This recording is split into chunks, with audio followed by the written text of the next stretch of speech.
Thank you for joining me on the coach's call. Glad you're back. If you're a subscriber and if you're new, welcome to the show. I hope you take an opportunity to subscribe and be with me in some future episodes as I continue to do this.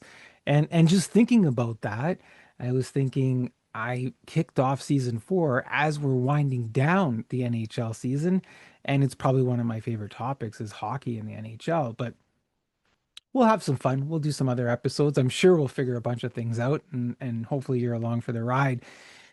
Today, I want to talk about the NHL trade deadline, which has, of course, come and gone. And everybody, talks about winners and losers, right?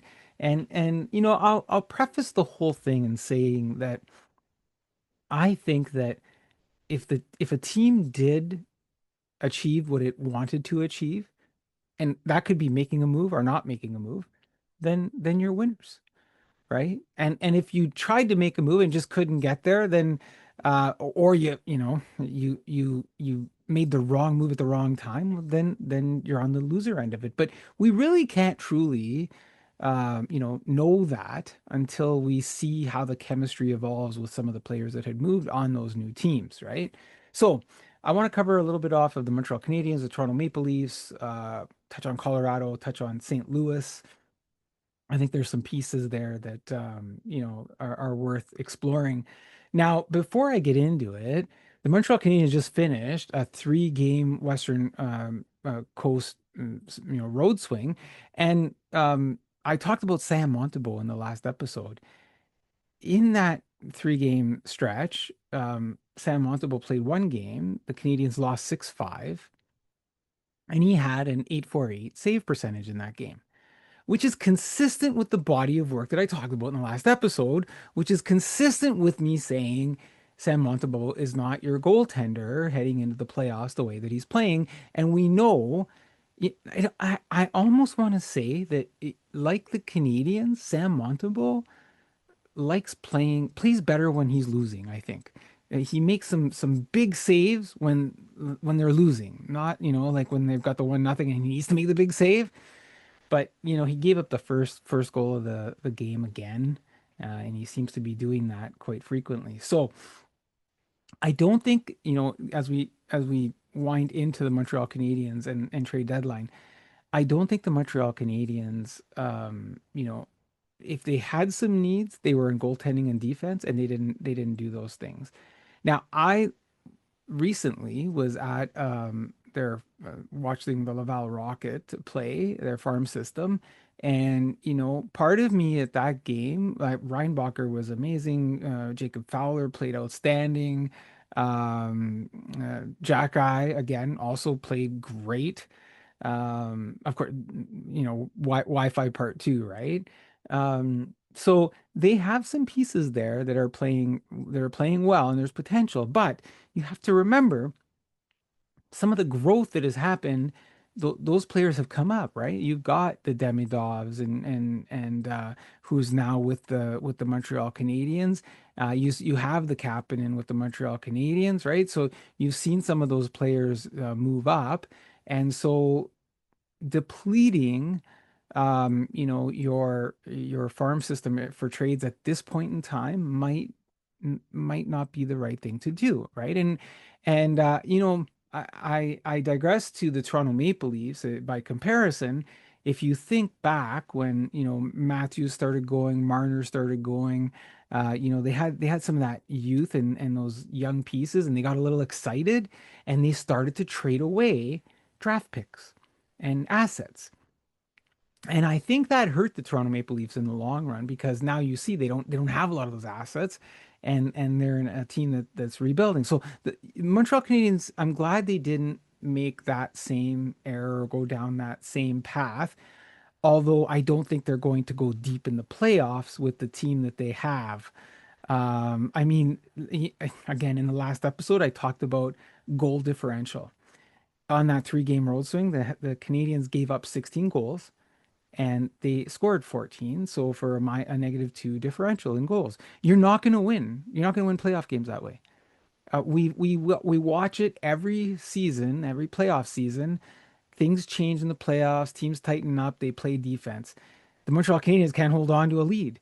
They gave up leads three in all three of their games, although they came back in their last one and beat the LA Kings, right? But they gave up leads and they can't hold on. It's like they get nervous and they're the number one team in the NHL with come from behind wins at 20.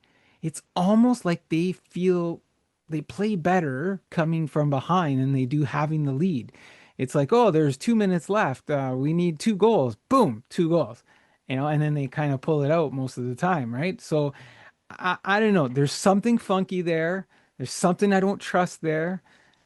Scoring a lot of goals. I gotta admit, and I might have said it last episode. I remember as a kid thinking, I wish my team, the Montreal Canadiens, I wish my team could score more goals because they were playing that defensive style system.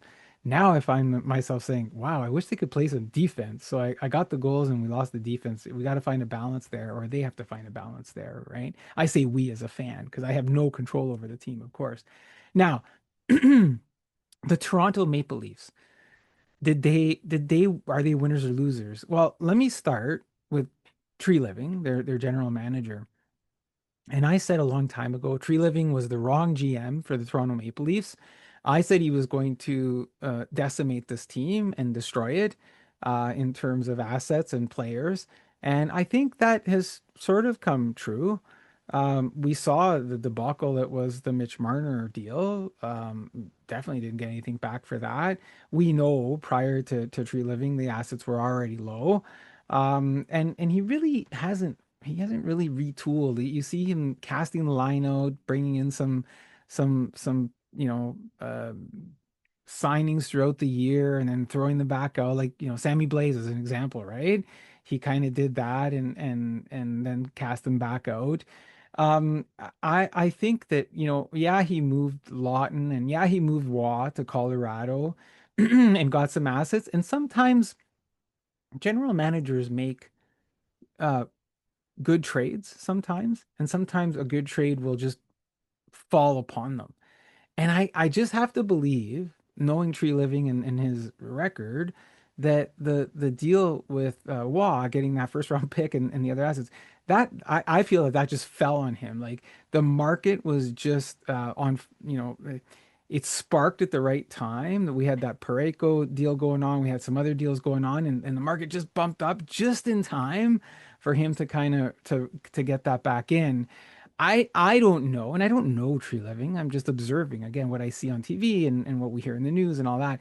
But I don't know that he could make that deal in a normal market, and so I think that fell into his lap a little bit. And I look at what his body of work in Calgary, and I just feel like what he did in Calgary, he replicated in Toronto. And that's not a good thing because you see Calgary, they're still trying to figure it out after Tree Living is gone, how to, retool, rebuild. Now with them moving Kadri off to Colorado, Calgary, that is, I have to think that maybe they're going to do a bit more of a rebuild as well there. So, yeah, I'm starting with Tree Living and kind of going, not the right GM. Did he make the right moves for Toronto? I don't know. He made some moves, and I'm not sure what other moves he could have made at this time. I might say this, and this is going outside the box of the trade deadline, that part of me believes that Auston Matthews is not going to be a Toronto Maple Leaf later this year after the season is over if the Toronto Maple Leafs are unable to get more immediate assets, or if their future is in question. And the way that their future would be in question is if they don't get to keep their first round pick, if they don't land top tier talent at this NHL draft, I have to think Auston Matthews is going to do a retake and look and kind of go, I think it's time to move on. And I don't think he'll be a Toronto Maple Leaf. Now, at least he's not, an unrestricted free agent or sorry, yeah, a UFA. So they should be able to get assets back. I don't know if Tree Living is your guy to make that deal. I think the Toronto Maple Leafs probably have to figure that out. But I would be surprised if Matthews sticks around if they're not able to retool quickly. I think the Leafs window is closed in terms of Matthews. They lost Marner, they've got Nylander. They have assets where they could get more assets. And I know the argument can be sometimes, but we know what we have. We have the superstar. We have the asset already. What could we build around them? I don't think you could build around them fast enough to make him a meaningful asset moving forward. Okay. Now, I mentioned Colorado a couple of times. Wow, right? They pick up Waugh, they got Kadri, they're going to put those two guys up the middle. I would not want to meet the Colorado Avalanche in this year's playoffs. I think they're going to be a dangerous team. Just like I think in the East, boy, Buffalo reminds me of St. Louis a few years ago when, they caught fire, went on that amazing run, and then just were unbeatable and won the cup with Binner and net and all, right? They give me those vibes that they could go all the way to the finals, to the conference finals, Stanley Cup finals. And part of me is getting that St. Louis vibe off the Buffalo Sabres. Now, this could be their first kick of the can, and inexperience might kick in. I mean, you got Tampa Bay, playing solid, and they just brought back Corey Perry. Another interesting move there, right? So it'll be interesting to watch what happens in the East. The other one was St. Louis. Boy, you talk about winners and losers, and sometimes I'm thinking to myself with what they did. It just feels like everybody in St. Louis was for sale. And so if they tried to move Pareko, he kiboshed that and kind of said, no, no, I'm not waiving my no movement clause here. And so he's there. But I feel like if you're a St. Louis Blues and you didn't get traded, you have to have in the back of your mind, was I going to get traded? Did they just run out of time? And what kind of culture does that bring to the St. Louis Blues? Obviously, they're rebuilding or doing something. We don't know. I mean, if they could have moved Pareko and a couple of others, I would say, yeah, they are completely rebuilding. But it would be interesting to see what happens there, even around the draft with the St. Louis Blues. So the whole trade deadline thing, you know, wasn't very active right up until the bell rang, and then we saw that flurry of movements happen after the bell. But those were just paperwork, obviously, that was going to happen. So I don't know if I could declare winners and losers. I think, in the sense of they're going to win a championship, although Colorado is got to be up there. I don't think the Canadians did enough, but maybe that's still okay. And I'm going to leave it there. That's the coach's call on the NHL trade deadline. Hope you come back. Of course, please leave your comments, subscribe. Take care. See you soon.